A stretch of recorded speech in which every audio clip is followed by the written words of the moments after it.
are back for another episode of Entertainment Exposed with our very special entertainment correspondent, David Reddish, in the house. David, how the heck are you?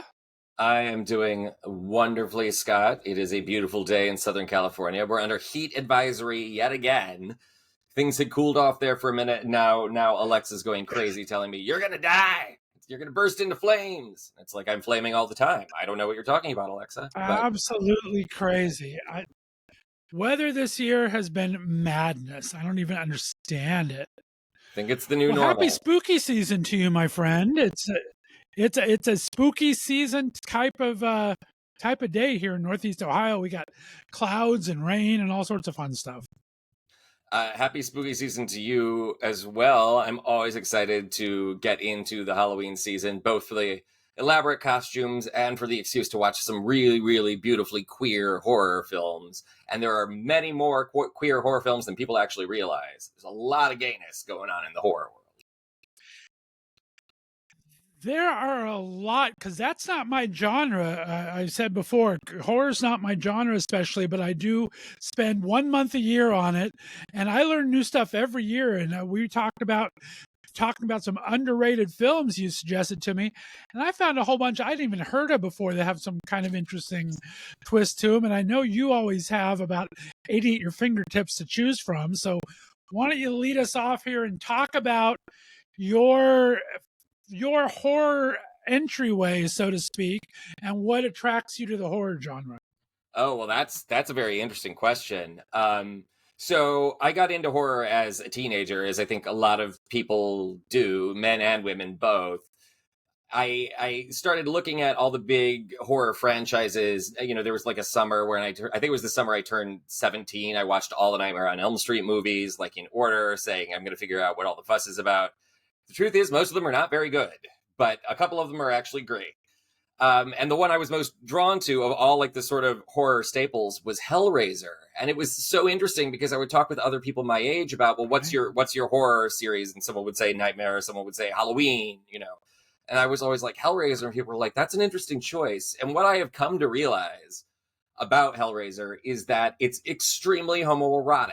It's very, very sexual in that it's actually about sadomasochism. Okay, you know, one of the guys is like a corpse, but it's all about like the sadomasochistic relationship that he has with this woman.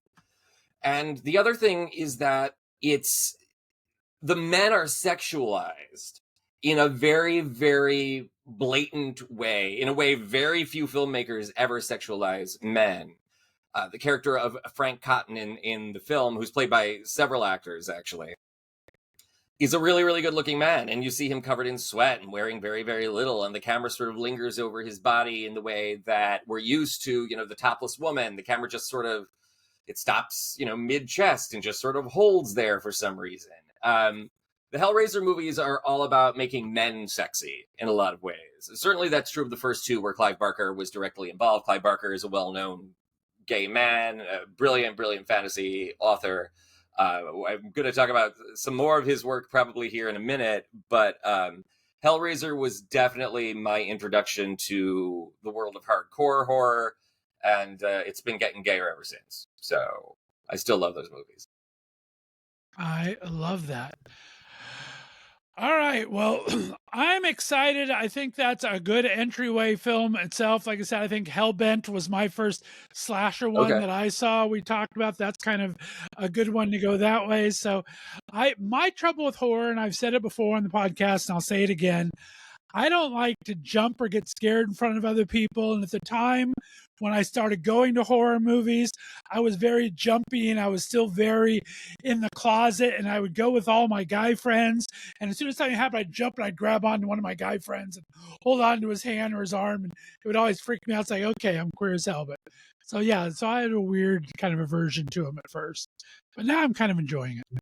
That's good. That's great. There's so many great queer horror films that I think a lot of LGBT people have really started to take an interest in queer horror as a genre. And there are films that go all the way back to the beginning of cinema, some of which we're going to talk about today, I guess.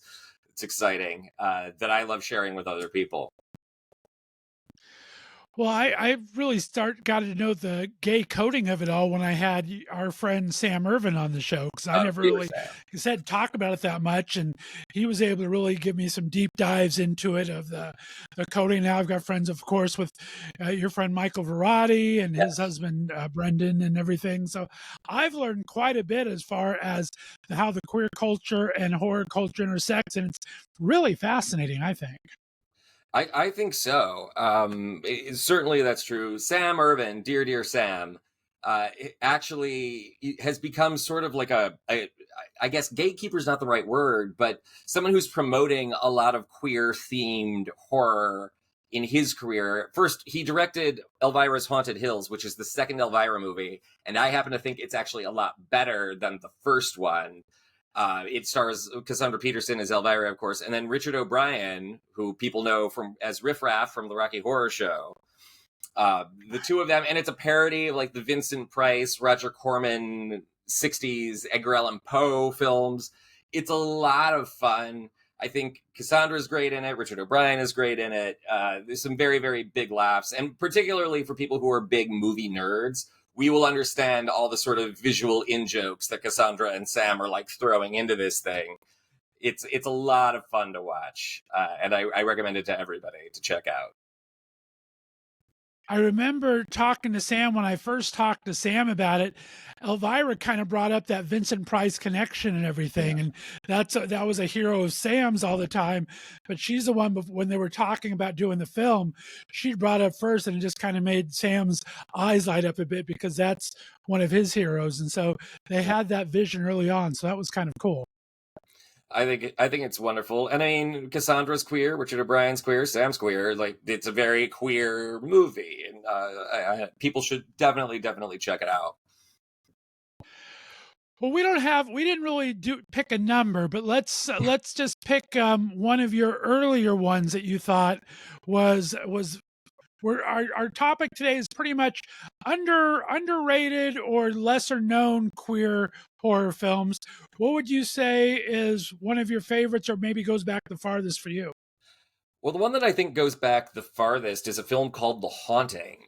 It's based on a novel by Shirley Jackson, directed by Robert Wise, who directed Cat People and The Sound of Music and West Side Story. He edited Citizen Kane. And it's a story of a haunted house. It stars, who does it star? Russ Tamblyn, Julie Harris, and it's about these ghost hunters that go to a house to spend the night, and you're not sure if they're just all crazy or if the house is really haunted. But the queer element comes in where there is a character played by Claire Bloom who she doesn't call herself a lesbian, but she talks about how much she loves women and how she's only interested in women, and how then this relationship between her character and Julie Harris's character. Julie Harris plays this kind of dowdy psychic who's haunted by all these visions she's having in the house. The two of them develop this very intense, passionate lesbian relationship, and the movie is fairly blunt about that. They make no effort to really hide that these are two women in love. And when I finally saw the movie for the first time a few years ago, I was absolutely gobsmacked. I'm going, this is from the 60s. How did you guys get away with this? Except that it's two women, and I don't know, people didn't pick up on the sexuality of girl on girl in those days. I don't know. But it's a terrific film. It's very atmospheric. It's very creepy just to watch. It's much more queer. It's much more lesbianic. There was a reboot in the '90s with Catherine Zeta-Jones, Lily Taylor, and I want to say Owen Wilson, directed by Jan de Bont. And somehow that movie is less gay than the original movie that came out 30 years before. So everyone go look at the original, not just because it's better. It's a lot gayer.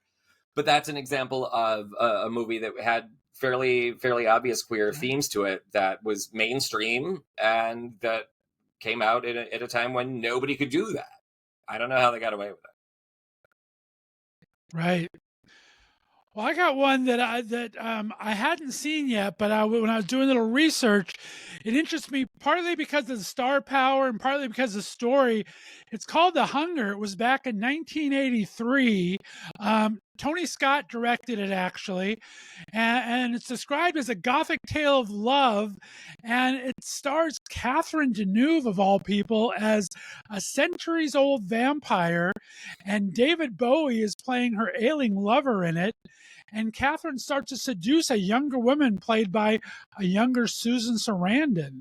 So just the star quality alone, I thought, was amazing. It was very chic. It was done very groundbreaking at the time for a lesbian in '83. I was surprised how many lesbian themed horror films I found because I don't think of those as much.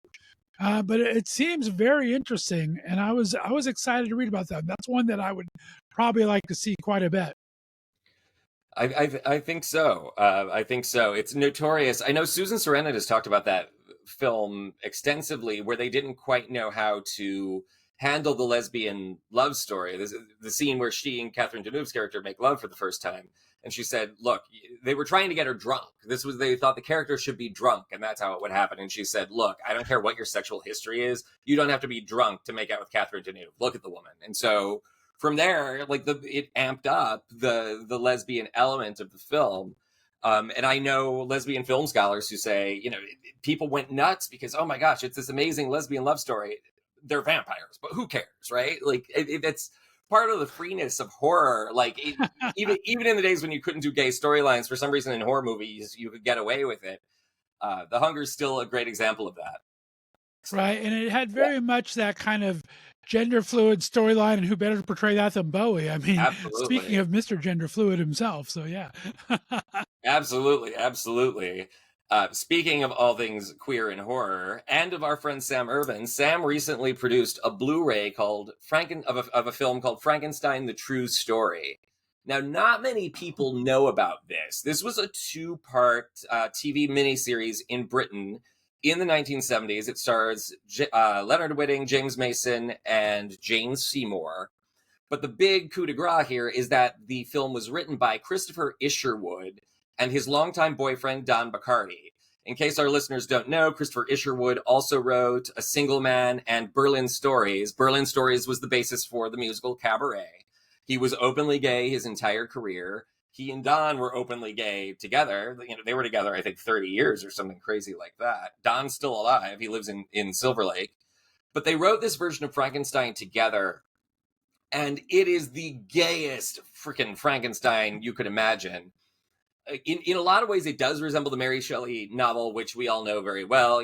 Dr. Frankenstein, he builds his creature. The creature comes to life, wreaks havoc, wants a bride, so he builds the bride, and more havoc is wreaked upon the world from there. The twist that these guys added to this, and I'm excited to know what you think of this, Scott, is that when the creature is born, when they bring the creature to life, when Dr. Frankenstein brings him to life, he's not hideously ugly. He's beautiful. He's like the perfect man. Beautiful skin, perfect body, like blonde hair, blue eyes, very, very handsome. And initially, Dr. Frankenstein dotes on him and loves him very much. But as the days go on, the skin starts to rot off the creature's body. He starts to look older. He starts to look deformed. He starts to look like a living corpse. So Frankenstein casts him out. And in this version of the story, Frankenstein has a rival played by James Mason who discovers the creature and then decides to blackmail Dr. Frankenstein with him. Now let's break all this down for a second, shall we? So you There's a have lot to what unpack seems there. Oh my goodness. right, like all the layers. You have the creature as boyfriend. He's the hookup that stays too long until you get sick of him. I think that's one way to look at it. He's the guy that's young and really hot who does not age well, and so his older boyfriend ditches him for somebody better looking. In this case, Jane Seymour. I think there's that dimension to it. And then what I think, Dr. Pretori is his name, James Mason's character. The blackmail element, I think, is very interesting. And of course, at the time that this film was made, there were gay men that were getting blackmailed all the time for their sexuality. Of, oh, I discovered your ex-lover, and now I'm going to put pressure on you. Now I'm going to blackmail you. I think it's a very, very interesting way to look at the Frankenstein story, and to add, there were always kind of homoerotic elements to it going all the way back to the original novel. The idea of a man trying to give birth, the idea of, the men working together to give birth together. But I mean, this obviously ups the volume quite a bit, and in some very transparently queer ways. I think it's meant to be kind of tongue in cheek, but it's certainly interesting to look at now. And this is a film that went overlooked for years. No one remembered it. Sam Irvin, our friend, helped bring it out a few years ago on Blu-ray. It's a great transfer. There are commentaries. There were a number of other gay people involved with the production, including the producer Hunt Stromberg. Hunt Stromberg discovered Vampira. He was openly gay his whole career. It's a terrific work of queer art that I think more people should see. Very cool pedigree. I kind of love that a lot. And James Mason, of course, our buddy Duke Mason. So I got a connection there.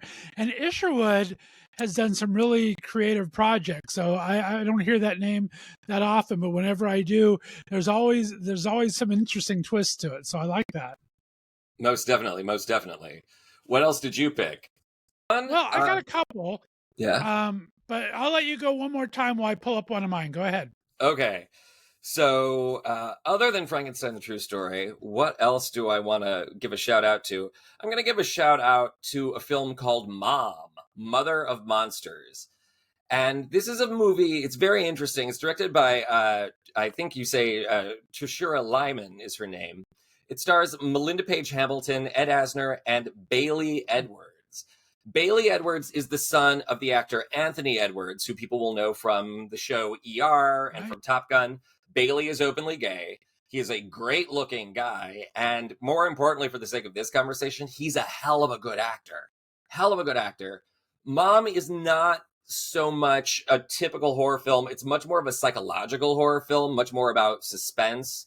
And it's about this really fractious relationship between Bailey Edwards' character, who he's this young, sort of brooding teenager, the kind of kid you think might go and shoot up a whole school, and his mother.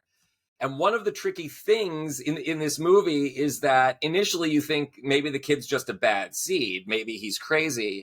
But as it goes on, you start to think maybe his mother is the crazy one, and maybe she's been terrible to him, which is why he is the way he is. It's very interesting to watch. It keeps you guessing in terms of how you're supposed to feel about everyone, or how you eventually will feel about everyone. But the thing that impressed me the most was Bailey Edwards' performance. He's very charismatic. The camera loves him. He goes to this is some very difficult material because it's him delivering monologues on camera. There's kind of a reality television talk show element to the whole thing where they have cameras placed all over the house.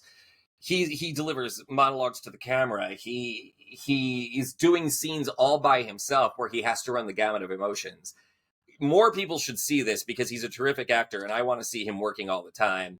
It's worth it to look at because one of the opening questions that the movie leaves is he gay? Is he straight? Is he bisexual? Is he questioning his character? But Bailey, we know who he is, and he's terrifically talented. So I think it's a film that a queer audience certainly deserves to look at. Sounds amazing. I've been a huge fan of Anthony Edwards forever. I mean, I think he is a powerful actor. In Top Gun, which is basically just like a very machismo movie, I think he played such a nuanced role just for his role in that alone. So yeah. Really he's a terrific actor. It seems to run in the family. If you're listening to this right now, go Google Bailey Edwards' picture and you will see what I'm talking about. He's a beautiful, beautiful guy. And the camera just loves him. So please check it out. I love that. Well, one that I have, I thought it's very interesting. It's 2014. So because I'm a bear of a certain age, I have all these older ones that I find, unfortunately.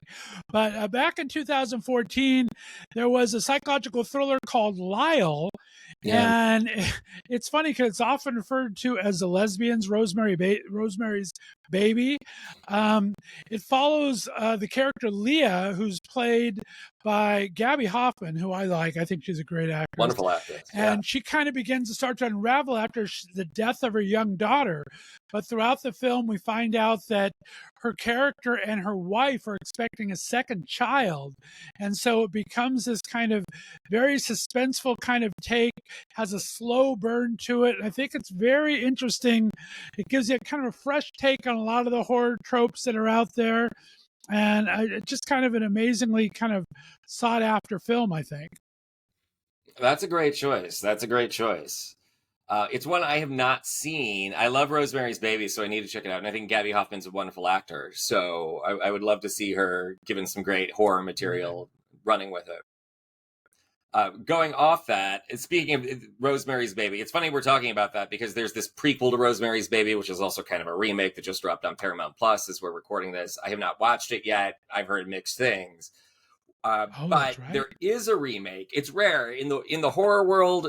The remakes are typically pretty bad, but I want to highlight right now a remake that I think actually is far superior to the original. It's a film called Suspiria, and this came out. Oh, I think this came out about 5 years ago. Directed by Luca Guadagnino, who directed Call Me by Your Name and who directed Queer, which we've talked about on this show already. This was a passion project of his. It stars Dakota Johnson and Tilda Swinton, and it is about a young American woman who goes to Berlin in the 60s to study at a private school dance academy. And the twist is it's actually a coven of witches, that this all-girls school is actually a witches' coven. Tilda Swinton plays, I think, 3 or 4 characters through the movie, including a man. The male lead is actually played by Tilda Swinton in a very significant role. And it's about like these very sort of homoerotic relationships between all these women. It's a mystery story in that you're not quite sure what's going on. It's very, very creepy and very, very frightening in places. There's one sequence that absolutely disturbed me about one of the girls turns on the rest of the coven, and so the coven puts its spell on her to torture her. It is one of the most disturbing things I've seen in a long time. I don't want to spoil it here. But Luca Guadagnino is he's an absolutely fearless director, and that shows in this film, top to bottom. It will get under your skin. Visually, it's a knockout, and it has an Oscar-worthy performance by Tilda Swinton. I was furious that she was not nominated that year for Best Supporting Actress because she plays basically all supporting roles. Dakota Johnson plays the lead, and I also want to say it's Dakota Johnson's best performance. She's very, very good and very slinky, very sexy. It's a total mind, the movie loves to play mind games with you. And that's the kind of horror movie I like.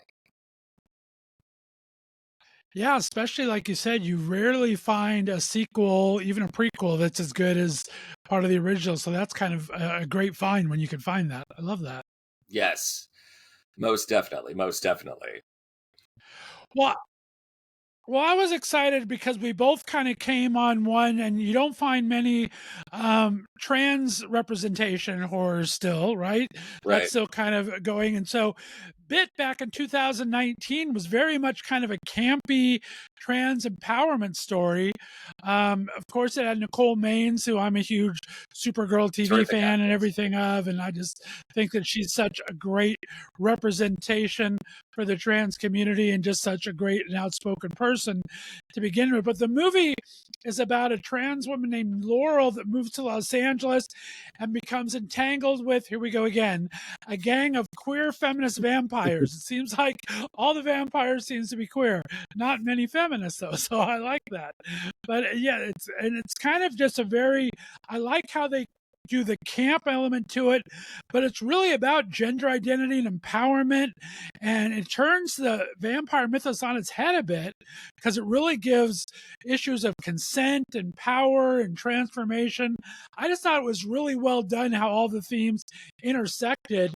You had this on your list too. What did you think about it?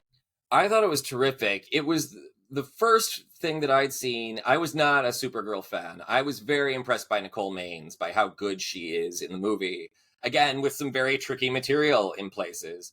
I loved the lesbian, bisexual fluidity of the vampires. I loved that it had sort of like shades of Heathers, or Mean Girls, like kind of bitchy humor to it, but it's also like The Craft. It's also like a feminist version of The Lost Boys, another very, very gay horror movie we could talk about. I thought Bit was terrific. I was very, very impressed by it. And I think Nicole Maines is what makes it all work. Yeah, I think so too. And like I said, I have been impressed with that. I had heard of her before I saw her in Supergirl, and like I said, that's it's a CW movie. We're not talking rocket scientist type of a television show. But I just thought she was able to kind of they gave her a couple of really good monologues in there and a couple of good ways to play the trans character. And I think it showed me that could be a good actress, and this just kind of solidified it in my mind. So very impressed. I am totally with you there. That's also a good jumping off point for another movie I want to mention. It's a recent film. It came out in 2024. It's called I Saw the TV Glow. And it did very well on the festival circuit and sort of in the art house arena. It's directed by genderqueer director, I think you say Jane Schoenburn, I believe is how you pronounce her name. It stars Justice Smith and Brigitte Lundy Payne. And it's kind of a surrealist horror film about these two teenagers who become obsessed with a Buffy the Vampire Slayer type horror TV show. And then one of the characters gets sort of literally absorbed into the story. There are a lot of metaphors, a lot of sort of allegorical elements to what the movie is about. Jane Schoenburn has said that the movie is meant to reflect, I believe she uses they, them pronouns, meant to reflect Jane's own sort of coming out as a genderqueer, non-binary person. Justice Smith, of course, is openly gay. I think he's a wonderful actor, absolutely adorable to watch. So I think it's a film that this Halloween a lot of LGBT people should be having a look at. I love that. That's very cool. And I love a film that's meta. I mean, I have to admit, I love a good meta in the Yeah, background where you kind of have to dissect a little bit. So I like that. It makes it kind of fun for me. I'll have to look that one up. most definitely. It should be on streaming Well, I'm now. out of all the ones that I saw. Is there other one that really hit your hot button that you want to do before we wrap up here in a bit? Real quick, this is going to be really controversial with people in the audience, but I picked a film called Phantasm. Phantasm is a movie from the 1970s. It's kind of a surrealist horror movie, which, if I'm understanding this correctly, it is about two brothers, one who is like much, much older than the other, and they are doing battle with an Mhm. undertaker that is actually an alien, that is a grave robbing alien, and he's making corpses into like these little dwarf minions of his. It is a bizarre film, and yet it has a terrific sort of synth score. It has some great visuals and some great, if you like sort of surrealism, like David Lynch type horror, it's definitely falls into that genre. And Right. the thing that I could not get past watching this, Scott, and you guys can criticize me however you want. It's the same sort of feeling that I think a lot of people get from the new the Monsters Menendez show on Netflix, where it's like, it's about brothers, but why is Mm. this so dang homoerotic? Like, why is all the marketing homoerotic? Why is the show homoerotic? These two guys are brothers, but they seem to they don't have any kind of brotherly relationship that I've ever observed in real life. They seem like they don't just love each other, they are in love. Like they have the hots for each other. One, I think, is supposed to be 14, and the other's supposed to be like 19 or 20. There's a little bit of an age gap there, but they're obsessed with one another. Maybe because it was the 70s, both of them wear their shirts like totally unbuttoned the entire time. It's a very, very Yes. strange, like it sort of falls into the big brother little brother fantasy, the older friend slightly younger friend fantasy that I think a lot of gay porn like sort of taps into. If you watch it in that context, you're gonna get a giggle out of it, if nothing else. Like these two guys are not brothers, they're just in love. It's okay. I don't know. I know that's going to be controversial with a lot of people, and they may think I'm crazy for saying it, but I cannot look at the movie and not think like this is a bad gay porn. No, it was actually the only thing that got me watching more horror films because I was in high school in the 80s, late 80s and everything. So Okay. we had watched it for some Halloween party or something. It's like it was when I was kind of becoming a little more awakened. And it's like, there's something about this I like. I might watch this horror thing after all. And then I saw something else and just screwed me all the way. But yeah, I kind of like that. But I did sense that quite a bit from it. So I agree 100%. Very, when you look back on it, it's like, okay, a little cringy, but at the Yeah. time I was like, a little excited. Yeah. Most definitely. Most definitely. So. Well, I'm looking forward to I don't watch I've kind of the last couple years because I'm not a huge horror film. I talk about it a lot of the podcast. Rewatch Sense8 on Netflix Oh, every great year show. because it's just enough kind of it's not really horror, but it has just enough suspense and kind of intrigue to it that I love the characters in it. So yeah. But I don't watch the movies as much. But I think a couple of these now I'm gonna have to go back and look at for sure. You absolutely should. All our listeners should. I'm happy to offer more recommendations if anyone wants to write into the show. There you go, guys. We're always happy whenever we get David on here as our special correspondent for entertainment. You can reach out to David, remind them where they can find you on Instagram, my friend. I am the gay Magneto, all one word. And you can always reach out if you go to the website, www.leftofstraightpodcast.com. You can go ahead and just submit any questions you want on the contact page there. We'll get them over to David and we'll create a whole episode around it, or at least answer your questions on it. So, David, I appreciate you taking the time, my friend. Anytime, man. We're lucky to get him twice a month. We're definitely going over spooky season now. I'm not sure what David's got cooked up for the next episode. Be sure to tune in, and we'll see you next time right here on Left of Straight Show podcast. This is Entertainment Exposed with David Reddish. Thanks, David. Thank you.